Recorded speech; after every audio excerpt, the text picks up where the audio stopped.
السلام علیکم ورحمۃ اللہ وبرکاتہ۔ زندگی آمد برائے بندگی، زندگی بے بندگی شرمندگی۔ زندگی ایسے گزارو کہ جب اس دنیا سے جاؤ تو لوگ تمہیں یاد کریں، تمہاری برائیوں میں نہیں، تمہاری اچھائیوں میں۔ جب اس دنیا میں رہو تو ایسے رہو جیسے ایک مسافر خانے میں رہتے ہیں۔ میرے نبی صلی اللہ علیہ وآلہ وسلم کے ایک مفہوم حدیث ہے کہ کچھ لوگوں کو مرنا موت راحت دیتی ہے، وہ خود آرام میں آ جاتے ہیں، اور کچھ لوگ ایسے مرتے ہیں جن کے مرنے کے بعد دنیا والے آرام میں آ جاتے ہیں۔ تو اب ہمیں دیکھنا ہے کہ ہمیں کیا بننا ہے۔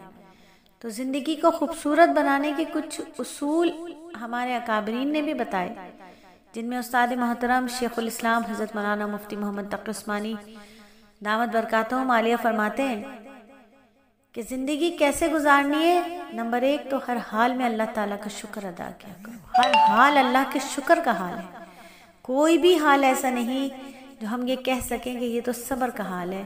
یہ تمام حالات شکر کے حالات ہیں۔ یہ اس وقت ہوگا جب ہم اپنے سے نیچے کو دیکھیں گے، اپنے سے کمزور کو دیکھیں گے، تو ہمیں یقین کیجئے کہ ہر حال شکر کا حال لگے گا۔ اگر ہم نے اپنوں سے اوپر والوں کو دیکھنا شروع کر دیا تو ہم ناشکری کے حالات میں آ جائیں گے، اور پھر ہم سے صبر بھی نہیں ہوگا۔ پوری کوشش یہ کرنی ہے کہ مجھ سے کسی کو شکایت نہ ہو، میری ذات سے کوئی شکایت نہ ہو کسی کو۔ کوئی انسان میری شکایت کرتے کے لیے سوچے کہ میں اس کی کیا شکایت کروں۔ کچھ لوگوں کی فطرت ہی شرارت ہوتی ہے، وہ تو کوئی نہ کوئی نکال ہی لیتے ہیں برائی خامی، تو وہ ان مکھیوں کی طرح ہوتے ہیں، چاہے وہ میں ہوں یا آپ ہوں۔ اگر ہمیں ہر ایک کی ذات میں کوئی نہ کوئی برائی نظر آتی ہے تو پھر غور کر لیں کہ ہم شاید وہ مکھی ہیں جسے زخم اور گندگی ہی نظر آتی ہے۔ فرمایا تھا نا، اگر کسی کے اندر 99 برائیاں ہوں اور ایک اچھائی ہو تو تم اس کی ایک اچھائی کا تذکرہ کرو اور ایک اچھائی پر نظر رکھو، اور اگر تمہارے اندر 99 اچھائیاں ہوں اور ایک برائی ہو تو تم اپنی ایک برائی پر نظر رکھو اور اس کو ختم کرنے کی کوشش کرو۔ پھر فرمایا کہ خاندان والوں کے ساتھ کبھی مقابلہ نہیں کرنا، نقصان قبول کر لینا مگر مقابلہ مت کرنا، بعد میں نتیجہ خود مل جائے گا۔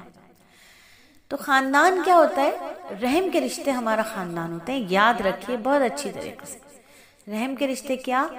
وہ بہن بھائی جو میرے بہن بھائی ہیں، ہم ایک ماں باپ کی اولاد ہیں، یہ ہمارے رشتے رحم کے ہیں، اور میرے باپ کے بہن بھائی وہ رحم کے رشتوں میں شامل ہیں، اور میری ماں کے بہن بھائی وہ بھی رحم کے رشتوں میں شامل ہیں۔ تو ان رشتوں سے کبھی کوئی مقابلہ نہ کرو، ان رشتوں سے مقابلہ نہ کرو۔ جب بات کمپٹیشن کی یا مقابلے کی آ جائے تو پھر سرنڈر کر دو کہ نقصان قبول کر لینا کبھی کبھی رشتہ توڑنے سے بہتر ہوتا ہے۔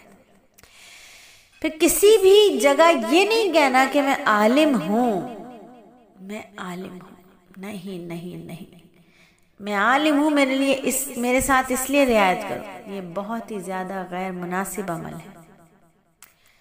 کیا فرماتے ہیں حضرت کہ یہ مت کہو کہ میں عالم ہوں تو میرے لیے کوئی الگ سے رعایتی معاملات کر دو، نہیں، یہ بہت ہی غیر مناسب عمل ہے۔ کوشش کرو کہ دینے والے بن جاؤ۔ اوپر والا ہاتھ بہتر ہے نیچے والے ہاتھ سے۔ پھر سب سے بہترین دسترخوان گھر کا دسترخوان ہے، جو بھی تمہارے نصیب میں ہوگا بادشاہوں کی طرح کھا لو گے۔ تو اپنے گھر کے دسترخوان پر کبھی بھی ناشکرا پن نہ کرو۔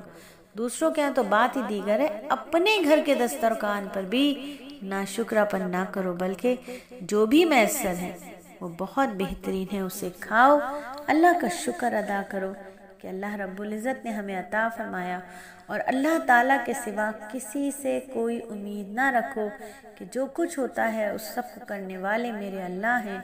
اللہ قادر ہے، اللہ مالک ہے، اللہ رازق ہے، اللہ سے ہوگا، اللہ کے غیر سے کچھ بھی نہیں ہوگا۔ تو امید کس سے؟ صرف اور صرف اللہ رب العزت سے۔ مسبب الاسباب پر نظر اور اسباب کو اختیار کرنا ہے، بس اختیار ہی کرنا ہے۔ ساری یقین، ساری امید، سارا یقین، سارا بھروسہ، سب کچھ اللہ پر۔